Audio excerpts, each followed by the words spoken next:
Hello and welcome to our study of Ezekiel. We're in chapter 40 today, so let's jump into it.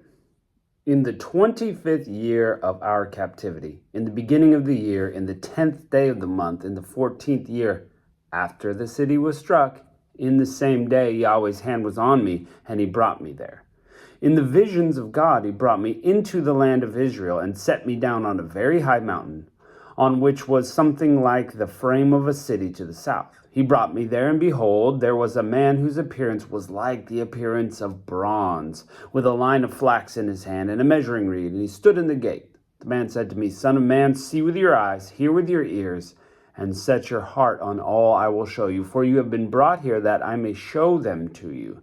Declare all what you see to the house of Israel. As always, we've got Ezekiel, and he's been given this vision from God, and he's got to share it with Israel. It always has a spiritual point to it, so let's see what we've got going. Verse 5, Behold, there was a wall on the outside of the house all around, and in the man's hand a measuring reed, 6 cubits long. A cubit is about 1.5 feet, so what's that make? 9 feet, something like that, of a cubit in width. 6 cubits long, of a cubit and a hand width. So he measured the thickness of the building 1 reed, and the height 1 reed. It's like Goliath's height, as tall as Goliath. That's 1 reed. And he came to the gate, which looks east, and went up its steps and measured the threshold 1 reed wide. So we're like 9 feet 9 or something like that. So almost 10 feet across. That's a good sort of, if you're doing quick math here, about 10 feet. 1 reed wide, and the other threshold 1 reed wide. Every lodge was 1 reed long and 1 reed wide. Between the lodges was 5 cubits. So each lodge about 10 feet by 10 feet and 5 cubits. So gosh, I didn't realize I was going to be doing so much math here, but let's see, a cubit is 1.5 feet, so 2 cubits is 3 feet, 6 feet, 7.5 feet in between these lodges. The threshold of the gate by the porch of the gate toward the house was 1 reed, about 10 feet. He measured also the porch of the gate toward the house, about 1 reed, 10 feet. He measured the porch of the gate 8 cubits, and its posts 2 cubits, and the porch gate was towards the house. The side rooms of the gate eastward were 3 on this side and 3 on that side, and the 3 of them were of 1 measure. The posts had 1 measure on this side and 1 on that side. Everything's kind of squared off. He measured the width of the opening of the gate, 10 cubits, into 18 feet, and the length of the gate, 13 cubits, and a border between the lodges, 1 cubit on this side, and a border 1 cubit on that side, and the side rooms, 6 cubits on this side, 6 cubits on that side. He measured the gate from the roof of the one side room to the roof of the other, and the width of 25 cubits, door against door. He also made posts 60 cubits, and the court reached the post around the gate. From the forefront of the gate to the entrance of the forefront of the inner porch of the gate were 50 cubits. There were closed windows to the side rooms, and their posts with the gate all around, and likewise the arches, windows all around. Palm trees were on each post. And he brought me into the outer court. Behold, there were rooms and a pavement for all the court around. 30 rooms were on the pavement. The pavement was by the side gates, corresponding to the length of the gates, even the lower pavement. And he measured the width of the forefront of the lower gate to the forefront of the inner court, 100 cubits, both on the east and the north. Again, this is sounding very much like Revelation. John has to go measure there also. So he's measuring the new city, Jerusalem. And here we're measuring the city. He measured the length and width of the gate of the outer court, which faces north, and the lodges of it were 3 on this side, 3 on that side. Its posts and its arches were the same as the measure of the first gate. Its length was 50 cubits and width 25 cubits. Its windows, its arches, its palm trees were all the same as the measure of the gate which faces towards east.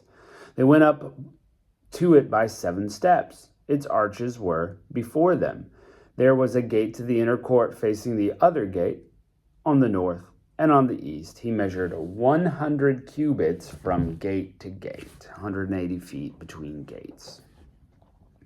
He led me towards the south, and behold, there was a gate towards the south, and he measured the posts and its arches according to these measurements. There were windows in its arches all around, like the other windows. The length was 50 cubits, and the width was 25 cubits, and 7 steps to go up to it, and its arches were before them. It had palm trees, one on this side, one on another side, and on its posts.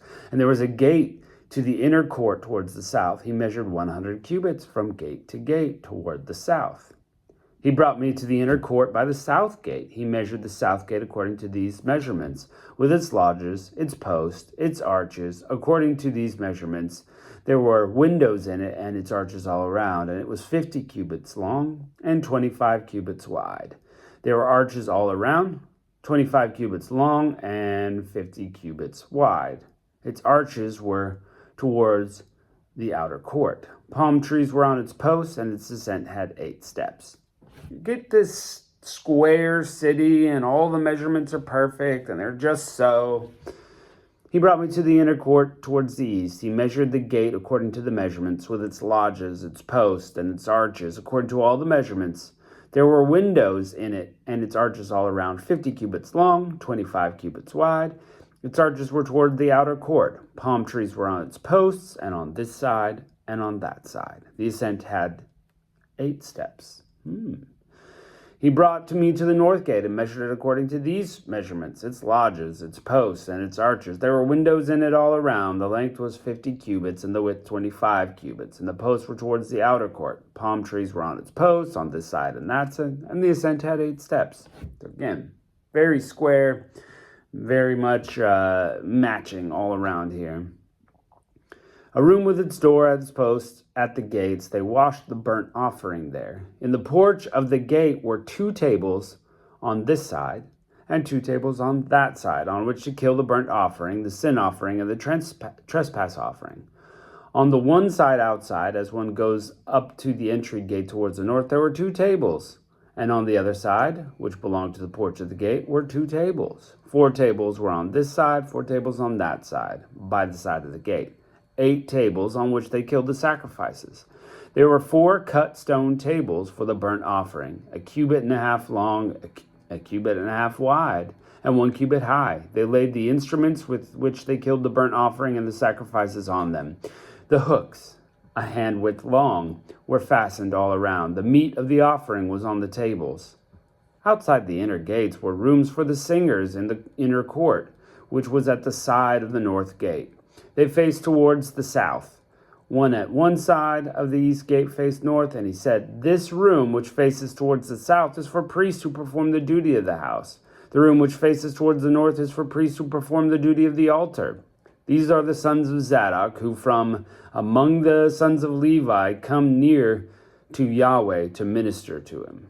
He measured the court 100 cubits long and 100 cubits wide, a square.